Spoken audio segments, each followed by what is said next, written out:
Mehala, please introduce yourself. Tell us about what you do, and let's get into this. Brilliant. Let's do this. Can everyone see the bright, pretty colours? Can I get a thumbs up? Mm-hmm. Yeah, great, brilliant. So, good morning, good afternoon, good evening, wherever you are in the world. I'm English. I live in Scotland, and I'm currently in Croatia, and I'm sure many of you are probably as diverse as I am. My name is Mehala Beckett. I have a potted background. I've done all sorts of things. Currently, I'm working as an executive coach and a business coach with sustainably minded businesses and leaders with a real big social or environmental mission in the world. I am B Lab UK trained. Now, B Lab is the social enterprise that runs B Corp. And I'm trained as a B Corp consultant. So one of the many things that I support business owners with is to get B Corp certified, because I think it's the best thing we have right now that supports businesses to prove and improve their social and environmental impact in the world, something that I'm really, really passionate about.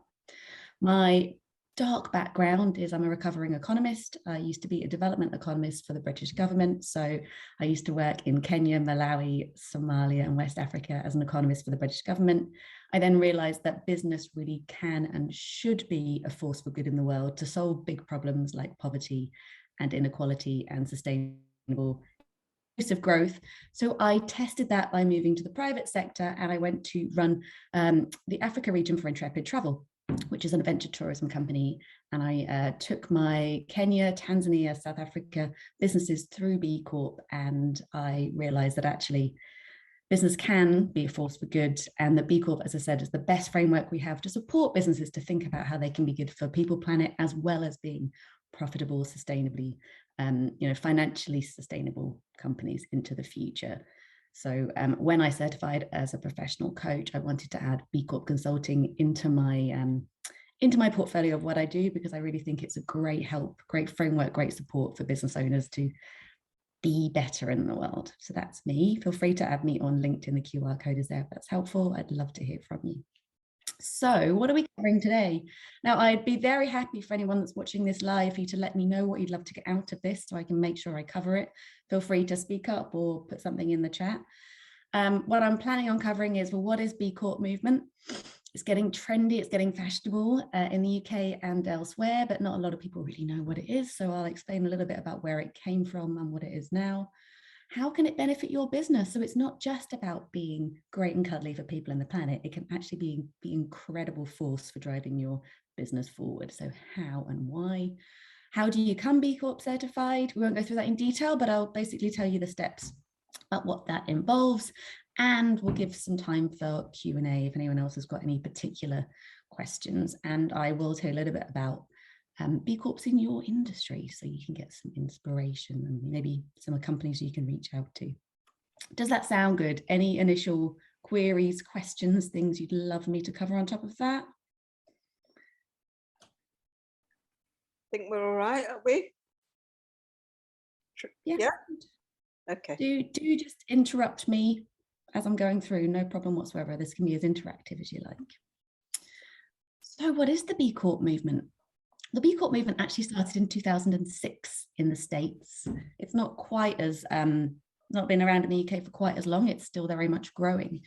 But it was introduced by a number of entrepreneurs because basically they could see, as I said earlier, that business can and should be a force for good in the world. And there are plenty of businesses that would actually like to use their businesses as a force for good in the world, to use their businesses to help to solve the great challenges in the world and to build an inclusive, sustainable economy. And there is a shift. Businesses increasingly like, actually, yeah, I would like to do more than just make money. I want to make money, but I want to also solve some problems in the world and at least do no harm, right? So this is a movement that's been building since 2006 in the US. And it's comprised of a number of businesses that basically are operating for good. And their three pillars are people, planet, and profit. So unless you make a profit, you don't have the resources to invest in doing good in the world. So that's really, really important that we look at ways for businesses to be financially sustainable into the future. And that also that you use a business to be the best it possibly can be for people. And by people, we mean people in your workforce, your partners that you collaborate with, your suppliers, your customers, your investors, and the people locally and perhaps globally that you'd like to support through your business. And by planet, are you looking after natural resources? Are you doing no harm? Are you giving back? Is there anything regenerative you're doing? How can your business help towards making our planet sustainable into the long run? Now, this is actually more than a business certification. This is actually a whole new way of doing business, which is pretty exciting. So, you know, we've traditionally, for the last a long time, business has been very big on being shareholder maximization. So making decisions based on, well, what's going to give the shareholders the biggest payout, maximizing profits, right? Now, B Corp doesn't say you shouldn't be maximizing profits. Absolutely, profits is the way of being able to invest in good things in the world. But it's looking at a wider variety of stakeholders. So not just your shareholders, that when you're making decisions at board level or as a founder of a small business, you're not just thinking what's going to be the best profit maximizing decision, but actually what's the implication on the people in my business? What's the implication on the people in my local environment? What implication does this have for my suppliers and my customers? And then the planet, what implication does this have for natural resources, for air quality, for waste, for plastic, etc.? So it's basically when you become a B Corp, you actually sign a declaration and you change your articles of association, a small legal change, which basically has a slightly different wording to what you've got at the moment. And it basically says that as a direct company, I'll take decisions looking at all of my stakeholders, not necessarily prioritizing one over the other, but I will look at people and planet as well as profit. And it's a stakeholder-driven model as opposed to a purely shareholder maximization. So it is a legal change to your company. And the idea of that is it locks it in for the future. The company, the last company I worked for was 30 years old. The founders were getting on a bit and thinking they were starting to step back, and they wanted to protect the incredible business that they built because they were a B Corp. They were very much looking after people and planet. They didn't want to pass it on, worrying that the next leaders of the company would start to do things which went against what they wanted the company to do. So they sort of locked it into their articles of association. We call that mission lock, locking your mission for the future into legal entity. So it's a long-term commitment. So to get you excited about this, I thought I'd go through some of the benefits of becoming a B Corp before we go into the nitty-gritty of how to get there. Now, I change this slide every time I do this sort of presentation. A few months ago, there were 500 UK B Corps. I did this presentation in February and there were 600. And I've updated it today in the 700 B Corps in the UK. Now, that might not sound like many, but it took quite a long time to get to 500. And then during the pandemic, B Corp demand has gone up incredibly, and there's real exponential demand to the point where there's actually, I think they've got it down to a 5-month wait now to get evaluated once you've submitted your B Corp. It's getting really, really, really busy in the B Lab office of certifying all these companies. And there were many more worldwide, and I expect that figure's now gone up, but around 5,000 certified B Corps along the world. And there are thousands more waiting to be evaluated. So it really is starting to pick up as a great movement. Do you recognize any of these companies? So you might say, well, who is a B Corp? Now, there are thousands of B Corps around the world. Many of them are solopreneurs, small businesses, B2Bs that you won't have heard of. I'm just sharing you some of the ones that you will have heard of, just so you get an idea. So I'm sure everyone's heard of Ben and Jerry's, Tony's Chocolonely. Who else have we got here who are really big? Melinda? Innocent, I just picked up on. Yes, exactly. So Pucker Tea, perhaps some of you, Danone North America. So Danone is a very big company. They have many legal entities. They're starting to certify their different legal entities, just in the way that with Intrepid, I certified 3 businesses, Kenya, Tanzania, and South Africa. Danone are going around. So they're probably the biggest company that's on their journey. Patagonia is another one, which is in the news a lot. So I'm not saying that these are the only sorts of businesses that get it, but these are just ones that you would have heard of. So you can find out quite a lot of stuff online about them. Now, you guys are skincare entrepreneurs, so I thought I'd give you an example of some of the beauty. Now, there's actually been a B Corp Beauty Coalition set up in the last few months, driven largely by my friend Joe at Beauty Kitchen. And I'll tell you more about them shortly. But 26 founding members who are all B Corps and are all working together. The thing about B Corp, it's not about competition, it's about co-opetition. So the idea is when you join the B Corp movement, you are working together with your industry, with your peers, at up-leveling the whole industry. And all of these companies, I'm sure you'll know them better than I will. The ones I'd heard of was Dr. Bronner's Body Shop and Arbonne, but there are many more there. If you're in the industry, I'm sure you know. They've all become B Corps, and they all believe it's their job as well as to create really great products that customers love, that they are helping with regeneration, looking after people and planet as well. And they're all working together. So if anyone feels like entering into this club with these 26 members, then this is the sort of business club you might be able to get into. In fact, you would do. So they're a welcoming place. Beauty Kitchen, Jo Chidley, I don't know if anyone's heard of Beauty Kitchen. She's up in Scotland, so she's in our local Scottish B Corp group. She's wonderful. She's done so many great things with her company. She's recently recertified as a B Corp, and her score has gone up massively because she's doing great things for people and planet. She's got great governance in her company. And she is really spearheading the beauty movement in B Corps.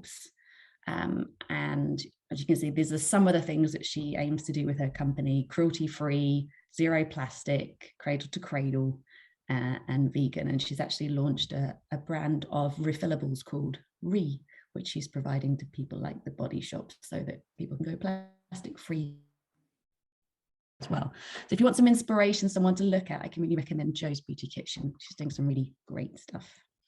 And if you like, we can look at her B Corp status and give you some inspiration if that's helpful at the end. I'm happy to have a look through that.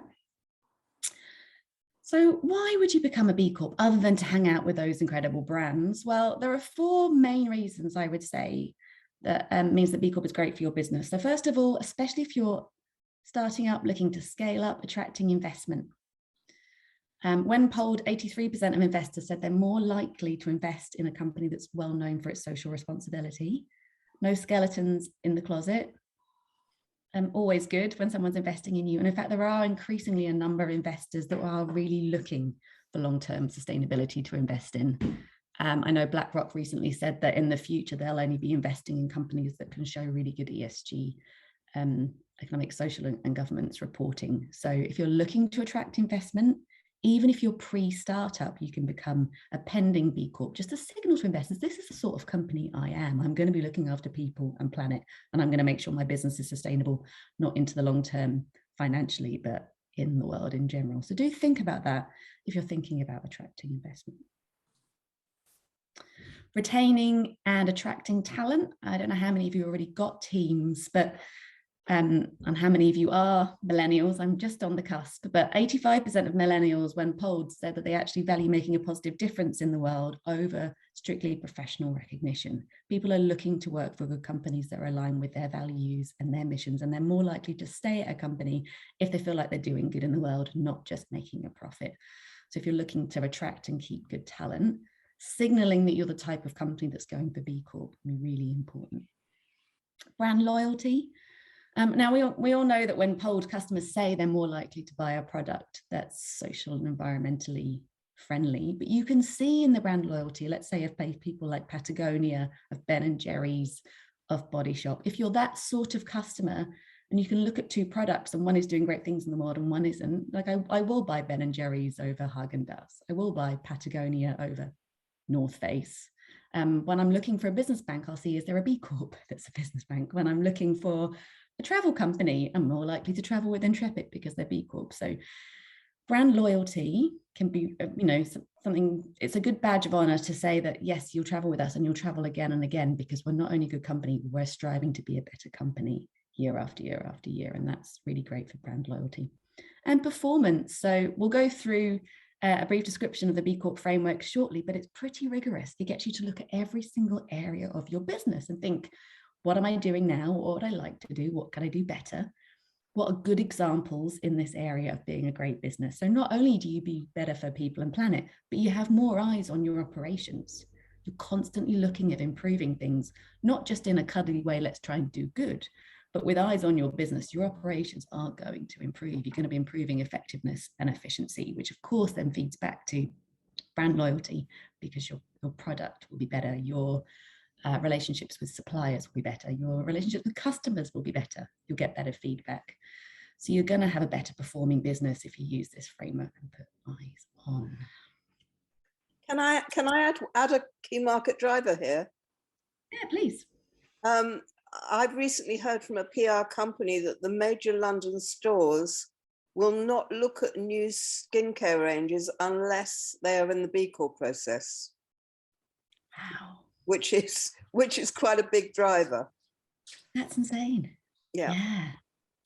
We've just had B Corp month, and that's been wonderful. March is B Corp month. So a lot of great companies, Waitrose and WH Smith, and there may be more, have had B Corp aisles highlighting which of their brands within their, if anyone saw them, which of their brands within their stores were B Corp, which is that's obviously a great signal that I'm sure they're looking to expand those aisles. There must be so many things trying to get into stores. And if you've got B Corp, more than anything else. And it drew me into a Waitrose to see if I could take a picture, because all my peers were taking pictures of these aisles, and I went into the one in Glasgow and it wasn't big enough to have a B Corp aisle.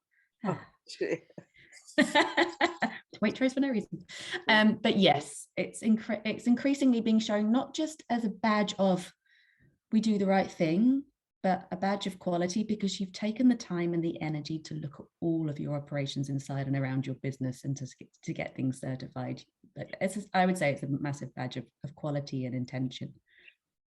So yeah, brilliant. Just a few other things, I've already kind of alluded to them.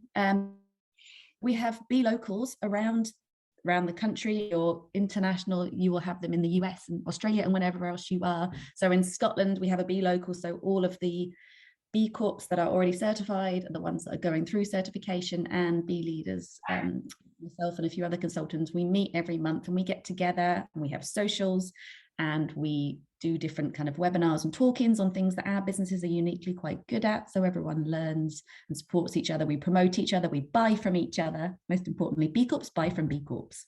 That's another great reason to be in the club. The Beehive is an online resource for B Corps. Again, we can find all sorts of help and support. There are B Corp events, all sorts of festivals and conferences, and there's lots of working groups, for example, on people and culture, on circular economy. So basically the B Corps, which are incredible at something in particular, will come and do a webinar or a working group, and you get to learn from the best in terms of what you want to pull your socks up on next. So it's basically a really lovely community, really lovely business club, lovely movement. And why not? Networking, finding out other great businesses and learning from them. It's really nice just in itself. And as I say, B Corp do buy from B Corp. So it's another way of increasing your brand internally. So you might say, great, well, how do I become one? Well, first, let's just have a quick look at eligibility. And I think if you are all businesses, you're all probably fine. So the great thing about B Corp, I think, I'm big on inclusivity, and this ticks my box for that. So you can be any size of company and in any industry. So you can be in services, in manufacturing, you can be a solopreneur, you can literally certify with one person, or you can be like a Danone multinational company. You have to be in a competitive market. So you have to be a for-profit, not partly owned by government or anything like that, or controlled, because you need to be able to making your own decisions. You have to be for profit. It's up to you how you use that profit. So there are many social enterprises that are B Corps because they make a profit and then they invest it in something, but you must be for profit. And the idea is that non-profits are already in business to solve a social problem. This is really to pull up the socks of businesses. But having said that, if you know any non-profits or run any, that they could still use this framework. The framework is completely free to log on and get an account and use it. So I have actually worked with some non-profits on going through the B Corp framework just because they've wanted to improve their social and environmental impact in the world. They haven't been able to certify, but it's a lovely open source free tool. So that is still an option for a non-profit, but you guys will all be for profit, so you'll be eligible. And then I think I mentioned this earlier, something about pending B Corp. So when you certify as a B Corp, a lot of the questions are based on your last financial year. How many staff you had, how much profit, how much revenue you made. If you are not quite finished with your first year of operations, or you are pre trading, then you can apply for something called a pending B Corp. And you pay, I think it's still £250, at least something similar in the US and Australia. And you basically fill in the application as if you were a year forward, a year into your business. And basically it's saying, I am intending on being in that place when I've done 1 year of trading. And it's basically a signal for investors. You don't need to do it. You could just wait until you're a year into your business and then go for it. But if you're thinking, actually, this would be useful for me to have the pending B badge on my company right now, especially if I'm going for investing, or I want to use the brand and start positioning myself as a B Corp, then you can apply. And then once you get to 1 year of operations, then you redo your application and you can reapply. So if any of you are early startups, that might be a really nice way to position yourself early on. In terms of how you do it, well, the first thing, that's probably the biggest one, is to go through the framework, which we'll look at shortly, and to get at least 80 points across the 5 pillars of sustainability within the B Corp framework. Once you've got more than 80 points, you then submit your application to the standards team, and the standards team will basically evaluate your application. They'll spot check it, they'll jump on a call with you just to they're not going to come in and look at your facilities, but they will do a spot check and check that you've basically answered the questions in a way that you should have done in the spirit of the questions, and that you are eligible to become a B Corp. Once you've gone through that process, you will sign the Declaration of Interdependence, how you're here to help up-level the whole industry and to do your best and constant improvement. And then you'll pay a certification fee. And this is very much in line with your revenue, anything from £1,000 a year to 50,000 a year, depending on your revenue. And I think it's around £1,000 a year in the UK up to 100K revenue. And then it goes up. So again, it's quite inclusive, quite accessible for companies. And you also pay a £250 submission fee. B Lab that runs B Corp is a non-profit. So the fees don't fully cover their operations. They also get philanthropic funding. I wonder if that will change at some point, but I think at the moment they actually like being a non-profit. We'll see. So at the moment, it's fairly affordable, given the benefits you get from becoming a B Corp to the annual fee. And you get recertified every 3 years to make sure that you're still maintaining what you said you would, and to look if you've made any improvements. And then, as I said, last of all, or you could do this on your journey, you make that legal change. So you just tell your lawyers you want that slight change to your articles of association to say that you're going to be making board level decisions, founder level decisions, in view of all stakeholders, not just shareholders. So you need to prove that you've made that legal change. Now, a little bit about the framework. You're probably wondering, what do I need to do to actually get it? So there are 2 types of questions in the framework that it'll ask you about your business. And one of them is about operational questions, and everyone will be asked these questions. It doesn't matter what industry you're in. Once you've written down into the assessment what industry you are in, perhaps that you're a product manufacturer and you're an SME, etc., you'll have slightly different questions depending on your industry. But you'll all be asked about your facilities that you work in, about the suppliers you work with, about your employees, if you have them. All companies are scored on this, and it gives you a framework of what good operational performance would be in terms of people and planet and profit, and it asks you, how far along this scale have you gotten? There are then some extra modules that you could open up. They're quite rare if you were doing anything over and above for people or planet. If actually something about the way that you have your business model, perhaps you've got a buy one, give one model, or you give a big percentage of your profits to charity, or you are solving the plastic problem with your product. If you're actually doing something over and above, not just being a good business, but actually creating good in the world, then you may open up some extra modules. And then you can get some extra points for that. But I'd say the majority of companies manage to get through B Corp just with good operations. If you're doing anything over and above, then there are extra points for showcasing what you're doing in addition, but they are rare. If you're a social enterprise, it's very likely you'll open up these. So this is what the framework looks like. As I said, there are 5 pillars, and then there's also a disclosure questionnaire. It basically just asks you, is there anything else we should know about? Are there any skeletons in your closet that we need to know about, as well as you doing good stuff? You don't get any demerits for negative things, but just if you've got, say, a legal case going on, or you polluted last year, they just want to know what that is. Whereas really it's all about these 5 impact areas. Let me just give you a couple of examples in these areas, what sorts of things that they ask you about. So your governance is all about who's making the decisions in your company, how diverse are those people, are you getting outsider support from stakeholders, from advisors? What else? Have you changed your articles of association? Are the board meeting regularly? What are your ethics? All those sorts of things. So one of the companies I've worked with realized that they only had middle-aged white men on their board. So through going through the B Corp process, one of the things that highlighted them is perhaps they could get some more diversity on their board, and they actually brought on 2 incredible women non-execs to their board, which not only brought fresh perspectives from other businesses, but actually looking at their customers, they realized their average customer was female and most of their staff were female. So finally they had some more people on their board which were more aligned with their customers and their staff making decisions. So of course that would have improved the way that board made decisions for their people. So that's governance. The workers area, well, how good are you being to your workers? How good are you looking after them? Are you providing for them what they need? All sorts of things about how you're allowing your workers to work, how much you're paying them, what benefits they're getting, what training and development, that sort of thing. Another company that I work with actually ended up giving shares to some of their employees, which again, supported with the governance, more people that were working for them also helping to make decisions. And another company ended up giving global maternity leave to all their staff because they realized that while they were relying on local legislation for maternity leave, some countries don't have any maternity leave. And it meant that some of the companies around the world weren't actually able to retain women after they had children. So that was a real good benefit, not just for the women, but for the company that were able to retain women after they had children, obviously improving the performance. Community. So this is kind of about your supply chain, the people that you are providing what the goods that you are then turning into your lovely skincare brands, but also your local community and your global community. So what are you doing for the people outside of your business?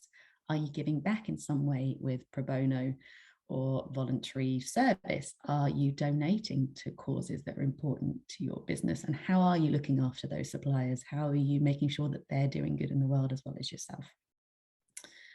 One of the companies I work with started up a code of conduct for their suppliers and started to share with them all the good things that they were doing for people and planet. And they really ended up bringing up the performance of their suppliers, the transparency and the doing good of their suppliers, which in the end obviously improved the performance of their own products if all their suppliers are being brought up in performance-wise. So again, good for their suppliers, but good for them too. Environment. So this is looking at air quality. It's looking at land and resources. What are you doing in your company either to reduce the harm that your company is doing or actually to do good in the world? Are you recycling? Are you reducing wastewater? What's your plastic usage like? Are you measuring your carbon? Are you able to reduce your carbon and perhaps offset the rest of it? So lots of questions around how could your company be better for the environment. One of the companies that I've worked with were already carbon neutral when they came to the B Corp, and they realized they could actually go further. They could be carbon positive, and they started investing in an offshore seaweed plantation. And another one is just looking at how they can reduce plastic in their packaging. So really good initiatives there that it started this, going through the framework, started to plant ideas in these companies' heads. In terms of your customers, this is a lot about customer stewardship and looking after customer data, that sort of thing. It's also how do you deal with complaints and feedback, and how can you best use feedback to go back into product design and into product quality, and are you really harnessing that data and giving customers what they need and what they want, and what's the impact on the customer? How much do they like your product? How is your product improving their lives? And do you know? So a lot of this, as with everything, to be honest, is data is king. How do you know how much your customers like, dislike? And there was one company I worked with that realized they didn't have particularly rich data, and they moved from a kind of customer rating out of 5 to a net promoter score. So they got much richer qualitative feedback on the detractors. people that wouldn't come back and use them again, and also the promoters, so they could really change their product and service to make sure that they would be getting more customer loyalty and more customer promotion. So good for clients, good for customers, but also good for the business. I have 3 questions for you guys while we're going through this, because hopefully by saying these things, I've sparked a few ideas.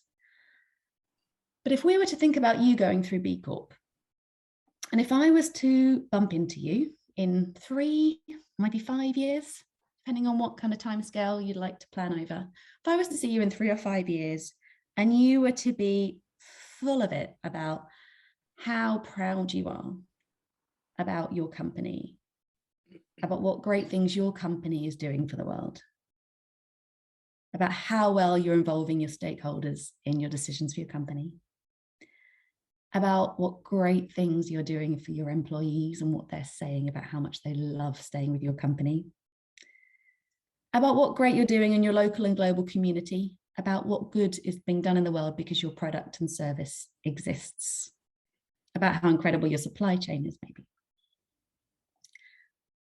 How about what problems that your product and service is helping in the environmental space? How are you contributing to net zero, to zero plastic? Where is your brand upheld in magazines saying you're doing great things in the world? And what about your customers? What are they saying about you? Why are they so loyal to your brand? Why are they so proud to buy your product as opposed to somebody else's?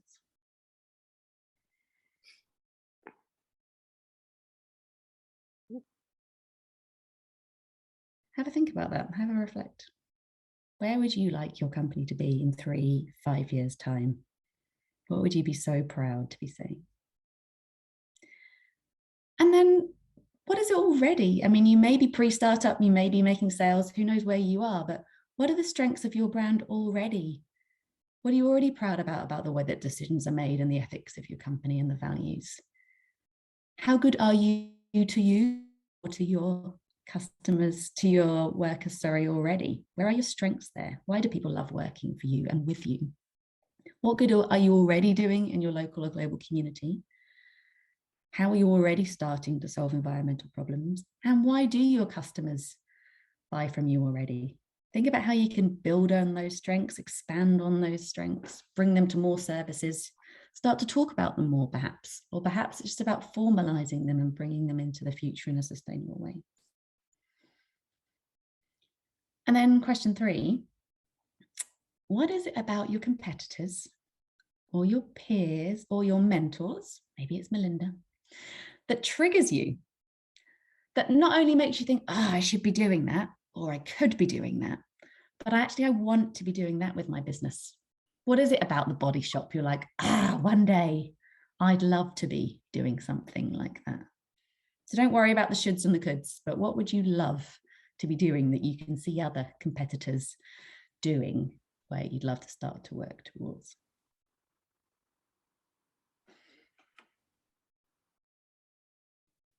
So yeah, have a think. It will be unique to every single company, but it's really important that you align, if you're going to be doing this B Corp process, you align it to your mission, to your values, to what's important to you, and the rest will be irrelevant. I think the best and the worst thing about the B Corp framework is that it's something like 5,001 ways to be a better business, of which 490 won't be material to you, but maybe 11 will.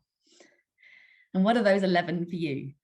A couple of better ways that you can look after your employees, a couple of better ways that you can get rich data and improve the experience for your clients, a couple of ways that you can make better decisions, 1 or 2 things that you can improve in the environment. I think that's really important that you focus on those, that when you're going through the B Corp questionnaire, it's okay that you say, no, not relevant. No, I'm not going to do that. I'm not going to do that. And I'm not going to do that. Because it can actually be, it's quite a big questionnaire. It can get very disheartening going through it. And it's what I would like to say to people, it's okay. You only have to be a better company for the world in a couple of ways. Yeah, I'm going to ask that. Because there must be people that just focus on one area here rather than all of them. Yeah. Yeah, and that could change. I actually went to a B Corp seminar a couple of weeks ago, and they've been constantly pressed on minimum standards, and they haven't as yet given into that. So you don't have to have a minimum level of points across any of these. The idea is you get to be a better business in the way that works for you. But they're actually, I think they're now thinking about it. Maybe there are some things that we would ask all B Corps to do other than change their articles of association. So it could be coming. I can smell it. It's going to come. But at the moment, like, you could have 30 points in governance and 2 in workers. Maybe you don't have any workers. And if you don't have any workers, that section just disappears. So don't worry if it's just you. It's just me in my business, and I just don't have a worker section, and the points are reallocated. And it might be that, you know, I work with a lot of service companies that actually their environment isn't that important to them. It's not that material. So they maybe only have 4 points there, but they have a lot of staff that they do. So they have 30. So at the moment, yes, it's be a good business wherever makes sense for you. But I think there will become some minimum standards. Can I'm thinking about this because looking at those names, one of those companies on there, it just so happens that my granddaughter is suing for bullying. so it raises the question, how on earth can they, you know, like any other standard, people are paying for it, they're going through this scenario at the beginning, how on earth can they maintain or police those standards? And that they're not, but I mean, there are going to be companies that want to do this purely because it's great positive PR. So how do they? Yeah, and I would say there are a lot of companies that do want to do this because it's positive PR. Problem is, or the great thing is, this is actually quite a high bar of social environmental performance. Like, it really is quite high. The companies that come to me and say, I want to do it because so-and-so's doing it and I've been told we should do it, they go through it and they realize that they maybe start off with 40 points at best, which isn't a problem, but then their appetite to pull up their socks enough to get to 80 just isn't there. So you'll get very, very few companies that can get through on just fortunately wanting to do, because you've got to put the work in, you've got to commit to these things over the long term. What B Corp doesn't do is they're not in your company every day. They can't police every manager. They just can't. And Brewdog has been an example of that. That's been in the news quite recently as a company that was, you know, held up as one of the poster childs of B Corp. And then again, it was things like bullying that was pulled up on. And B Lab did go in and do an investigation and have written that up. So they do take it seriously. But, you know, you basically sign to say we are this type of company and we have these policies and we follow them. But it doesn't say that someone's not going to, like, somebody in the company is going to do something not so ideal. It's not a full-on audit and they're sitting next to your employees all the time. So it's not perfect for sure, but I think it's the best thing we have right now. Yeah. And B Corp will investigate if there's been complaints against them. So you can actually report that would be a whole division. A massive workload, wouldn't it, of people reporting? I mean, it's the same with all these standards, with fair trade and organics. You know, if somebody does something a little dodgy, yeah. And there's everyone saying, oh, well, this pulls the B Corp into disrepute. I was like, okay, well, then just don't do it then. What else are we going to do? Yeah. I think it's by no means perfect. It's by no means perfect for every industry. So as you can see, skincare, beauty companies, they're increasing. And when there's like critical mass in an industry, they'll start to make the questions a bit more tailored. So like there's a financial services stream and there's an agriculture stream because there are enough companies. So it does evolve all the time, and it will improve. It will catch up with the late. I mean, things have moved on really fast in terms of sustainability and regeneration in the last couple of years, which is wonderful. But it now means that, you know, perhaps some people are saying the B Corp framework is not tough enough. But then for the average company, it's really tough. Avoid being political, because I mean, if you take a situation at the moment like Ukraine, you know, are they saying, well, if you're buying stuff from Russia, then you're doing something that is not considered to be B Corp? Well, the standards don't change that fast. They change every 2 to 3 years. B Lab have stopped certifying companies in Russia that as their own political stand. But they won't go as far as looking at supply chains in there for the moment. And where do you stop with that, I suppose? Yeah, I mean, yeah. Yes. And I think it's at the moment, it's just my opinion. I'm not speaking for B Lab, but inclusivity is important for them. So any company that wants to give it a go, they would love to encourage them, because every company should have the opportunity to be better and to join a movement that supports them to be better. That said, I'm sure there are some companies that would be like, really? Do we let you in? Which is why the disclosure question is there. It asks you a lot of questions about your supply chain, who you're dealing with, your tax, any bad tax records, all these sorts of things, just to check. And because they need to uphold the reputation of being the best they can. But no one's perfect, and it's definitely a work improvement. But I really don't think there's anything else that's as inclusive, as broad, and growing traction as B Corp. And they obviously need to do a good job at upholding that for the sakes of all the companies that have invested their time and energy and money in believing in it. So I think that's really important. But yeah, there's a lot of feedback mechanisms within it. If any of us think that a company shouldn't be or are doing funny things, then they can be reported and investigated. Absolutely. Yeah. That was actually the end of my presentation. So happy to answer any more questions. Just to say, while I think you wanted me to put my details up. So I do work with a lot of companies. You don't need to work with a B leader. You don't need to work with a B Corp consultant. You can completely do this all on your own. You can go through the survey, collect your evidence and submit. The reason that B Lab UK and B Labs across the world train up consultants in supporting companies is because that by the time a company submits their application, B Lab, who are auditing that and evaluating that, would love to know that that company's more or less done it right. Because it is, some of the questions are a bit tricky to interpret. The evidence can be a bit like, well, how on earth would I show that? And there's a lot of companies that get to submit thinking they've got 80, and they go through the evaluation queue and they drop down to 70, and then that's wasted everyone's time and they have to go back, and it's a bit disheartening. So the reason they train up people like me is for me to work for a few months or whatever with a company to go through it in detail. And what I'll do when I work with a company is we'll do a bit of coaching on your vision. Where do you want to go? Your values, your mission, how do you want to be a positive impact in the world? So we know what things are going to be material for you and what aren't. We'll go through those 5 levels, there's 5 areas of the B Corp framework, and we'll get you baseline. Where are you now? Where could you evidence now? We'll look at your gap. We'll establish a big shopping list of goals, things that you could work on, that you'd love to work on.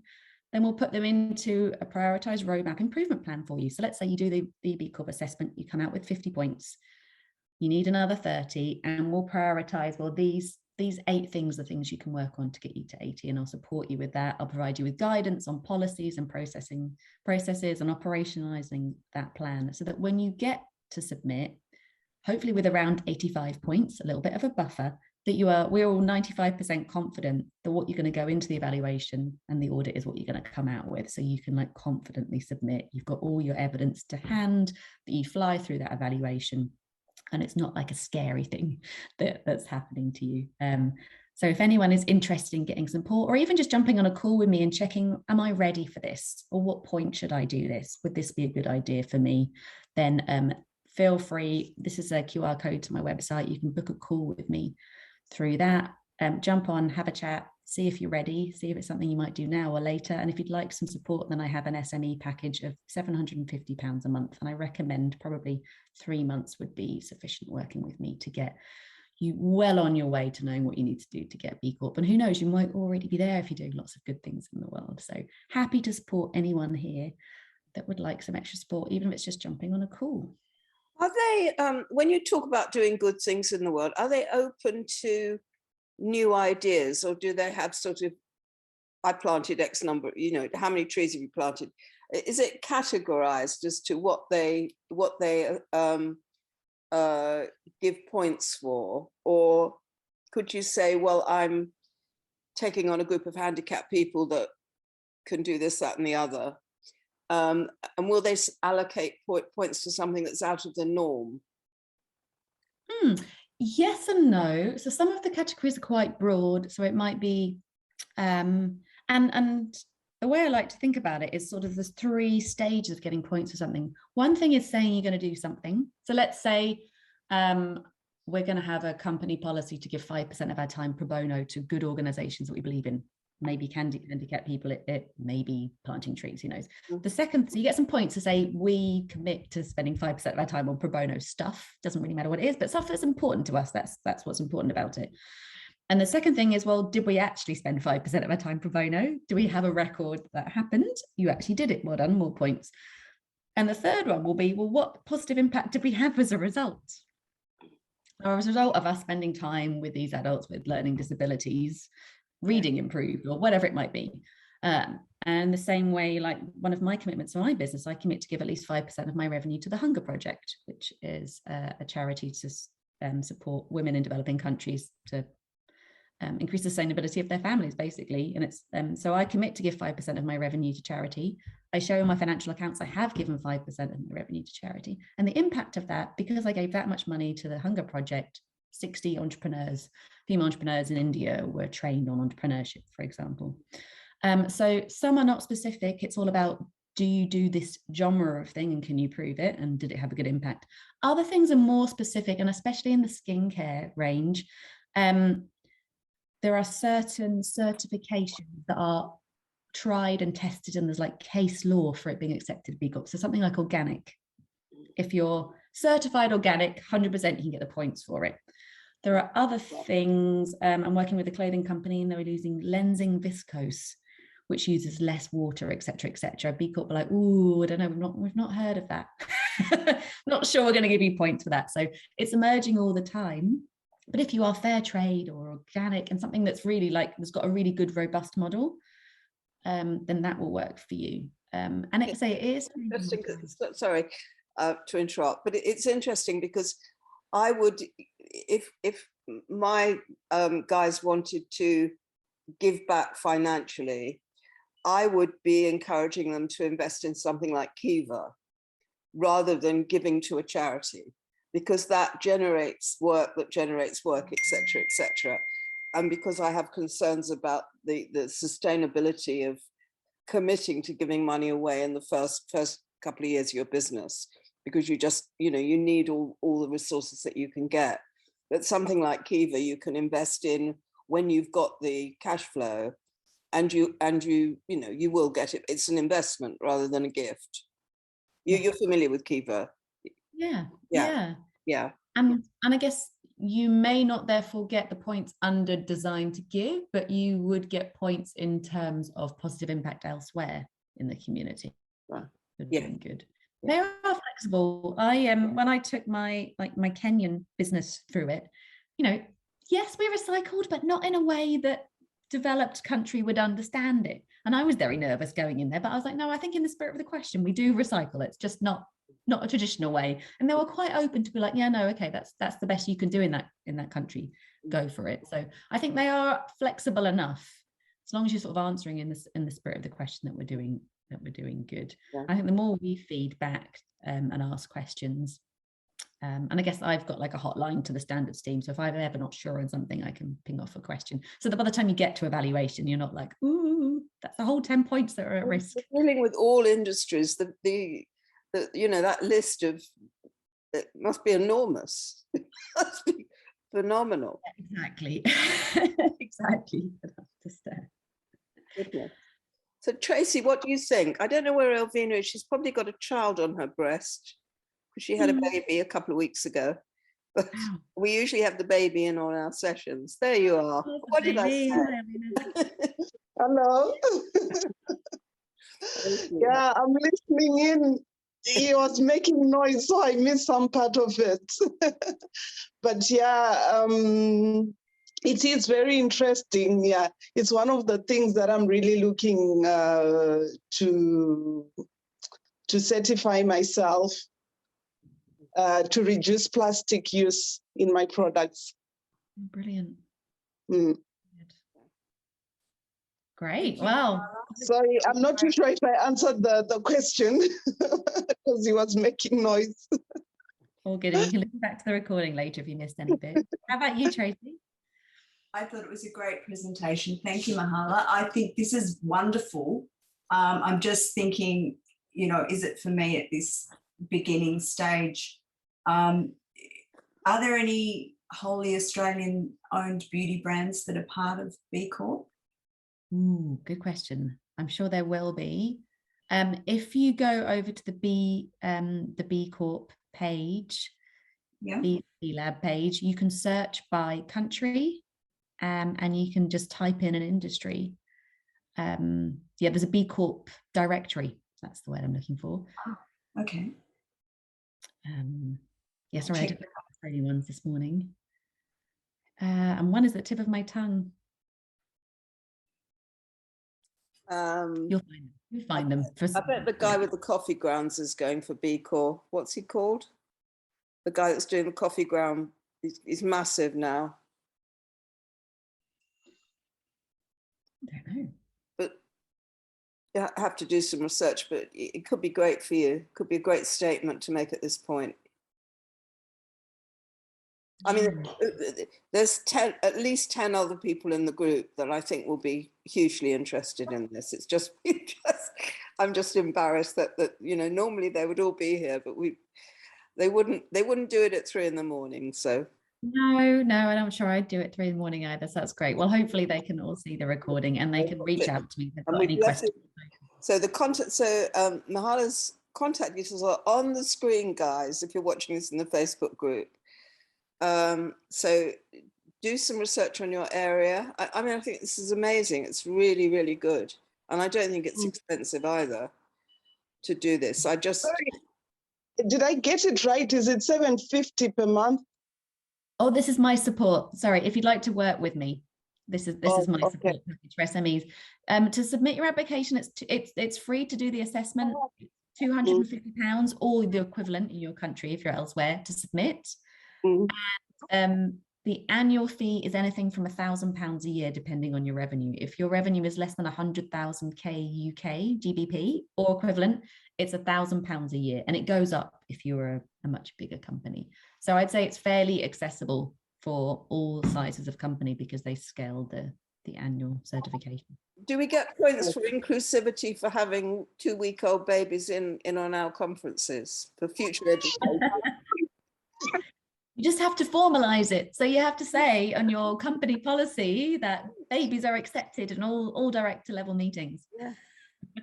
No, but seriously, that's an issue. So if inclusivity, presumably gender is a hot issue. Is gender focused on in this? And if so, women's rights, equality, all those things. There's so many ways that a company's policy can express that. And this could be one of them. And actually, even just for submissions, so they're trying to push diversity with the amount of applications for B Corp. So if you are female founder, if you are disabled, from an ethnic minority, LGBTQ+, if you are any of those and you're submitting an application, you actually get a discount. I think it's how much is it? I want to say 40%. It's huge. It's a huge discount. So I feel like there might be quite a lot of women in your network. So that will also reduce, because they're trying to encourage obviously more diversity of B Corps. It is very political, isn't it? That's very political. I think it's right. Yes, okay. I may be biased, but I think it's right. They've looked at the types of companies that are B Corp, and there must be more white men founded companies than others. So they're trying to include, increase it, because it is a business club, right? It's a club of people. They want that to be diverse. I was sorry, when I said that, I was thinking about South Africa and the Afrikaans and the sort of legislative right to employment according to what you are and who you are, and whether you're quite down in the pecking order if you're a white teenage male. Having run a business in South Africa, let's not go down that hole, but it's tricky from all sides. And then of course you will get points for your board being founded by a woman, by being directed by a woman, for having a good number of women on your board and people from ethnic minorities, etc. Across the board, the more diverse your company is, the more B Corp points you're getting. And if you're not, then if you have policies to improve your diversity of your board, of your workforce, etc. So it's, in terms of people, that's really important for B Corp. Okay, I don't want to keep you any longer because you're on holiday and you've been really generous with this information. I think it's an amazing presentation, and I'm sure you're going to hear from a lot of them. I'm sure you are. I'd love to hear from them. Yeah, that'd be great. So thank you so much for coming, and we're all a lot richer for it.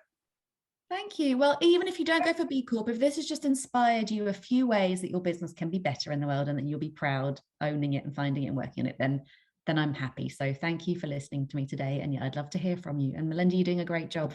Thank you so much. All right. Bye, Thank you, everybody. Mehala. Thank Bye. you so much. Thanks. Bye. Bye.